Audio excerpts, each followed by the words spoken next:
لیکن جب دولت آتی ہے نا، ہوس آتی ہے، تو یہ تعلق کیا ہوتا ہے؟ کمزور. میرے پاس لوگ آتے ہیں بتاتے ہیں کہ میں غریب ہو گیا، جاب چھوٹ گئی، بیگم مارکیٹ سے شارٹ. بہت کیسز آئے ہیں. مجھے کہتے ہیں کوئی وظیفہ بتا دیں کہ واپس آ جائے. میں کہتا ہوں یہ وظیفہ پڑھا کرو، اس پر اللہ کی لعنت، اس پر اللہ کی لعنت، اس پر اللہ کی لعنت، کبھی واپس نہیں لے کر آؤں گا. مجھ سے بڑا بے غیرت کوئی نہیں اگر اس کو واپس لے آیا. یہ 11 دفعہ ناشتے سے پہلے اور 11 دفعہ ڈنر کے بعد. میں نے کہا مرد میں غیرت اللہ نے رکھی ہے. جو تم سے محبت کرے تو اس کی محبت کو 100 سے ضرب دے کے اس سے محبت کرو، اور جو عورت تم سے محبت نہیں کر رہے تم 100 دفعہ لات مارو اس کے اوپر. بھائی آزمائش میں تو میاں کا پتہ چلتا ہے. جاب لیس ہو گیا تو اب تو ساتھ دینے کا ٹائم آیا تھا. بیوی میں اور طوائف میں یہ فرق ہے. طوائفہ کو پیسے کھلاؤ تو خوش رہے گی، پیسے نہیں کھلاؤ تو بھاگ جائے گی. جہاں پیسے زیادہ ملیں گے وہاں بھاگے گی. اس کے ریٹ ہوتے ہیں، بیوی کے ریٹ نہیں ہوتے. وہ غم میں بھی آپ کا ساتھ دیتی ہے اور وہ خوشی میں بھی آپ کا ساتھ دیتی ہے. کوئی بات نہیں، قدرت کی طرف سے اگر جاب لیس ہو گئے تو اس کو بولو بھائی میں بھی سوکھی روٹی کھا رہا ہوں، میرے ساتھ تم نے بھی کیا کرنا ہے؟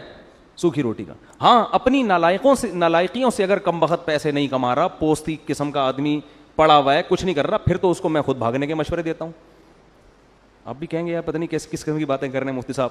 بھائی ایک آدمی کم وقت کماتا ہی نہیں ہے، پڑا رہتا ہے، محنت نہیں کر رہا اور گھر والوں کی فکر نہیں کر رہا، تو وہ کیوں پڑی ہوئی ہے یہاں پہ؟ سوال پیدا ہوتا ہے نا کیوں پڑی ہوئی ہے. تو ہم تو اس کو خود مشورہ دیتے ہیں کہ اس سے طلاق لو اور پتلی گلی سے نکلو یہاں سے. لیکن اگر وہ اپنی ذمہ داری پوری کر رہا ہے، قدرت کی طرف سے آزمائش آ گئی ہے، کوئی آزمائش آ گئی ہے قدرت کی طرف سے، تو بھائی پھر تو غم خوشی دونوں میں عورت کو چاہیے اپنے شوہر کا ساتھ دے. کیوں اللہ کیا کہہ رہے ہیں؟ اللہ نے میاں بیوی کا جو رشتہ بنایا اس میں مودہ بھی رکھی اور رحمت بھی. تو شوہر کی بے روزگاری پہ عورت کو اپنے شوہر پہ ترس آنا چاہیے، غصہ نہیں آنا. ترس آنا چاہیے، ترس کھا کے وہ یہ کہے کہ میں آپ کے غم میں آپ کے ساتھ شریک ہوں. کوئی بات نہیں، آپ نے پراٹھے بھی بہت کھلائے ہیں، انڈے بھی بہت کھلائے ہیں، اب ہم چائے میں ڈبو کے کھانے کا مزہ بھی لیں گے پاپوں کے. اب صرف پاپوں پہ ہم گزارا کریں. پاپا سے میں نے بات کی ہے، اگلی دفعہ وہ پاپے لیتے ہوئے آئیں گے. ٹھیک ہے نا. میں نے اپنے پاپا سے بات، مالدار عورت ہوگی نا تو پاپا ہی ہو گئے نا، ان کے ابو تھوڑی ہوتے ہیں. تو پاپا سے میں نے بات کر لی ہے، اس دفعہ پاپے بھی کہاں سے آئیں گے؟ میرے پاپا آپ کے ساتھ تعاون کریں گے. ٹھیک ہے نا. تو غم میں پہلے سے ہی کوئی غریب ہو تو پھر اس کے ساتھ ضرورت نہیں ہے شادی کرنے کی، اگر وہ بہت غریب ہے. اگر کوئی مالدار عورت ہے نا تو اس کو چاہیے اپنی حیثیت دیکھ کے نکاح کرے. غریبوں میں جانے کی چندہ ضرورت نہیں ہے بلا وجہ. کیوں بھائی اپنے حساب سے چلو. لیکن اگر تھا مالدار، قسمت نے اس کو غریب بنا دیا تو کیا کرنا ہے؟ صبر کرنا ہے، غیرت کا مظاہرہ کرنا ہے. تو اسی طرح اگر آپ کی زوجہ آپ کے ساتھ رہتی ہے، خدا نہ خواستہ کوئی بیماری ہو گئی، اس کو کوئی پرابلم ہو گئی، تو اس بیس پہ اس کو کبھی بھی مت چھوڑو.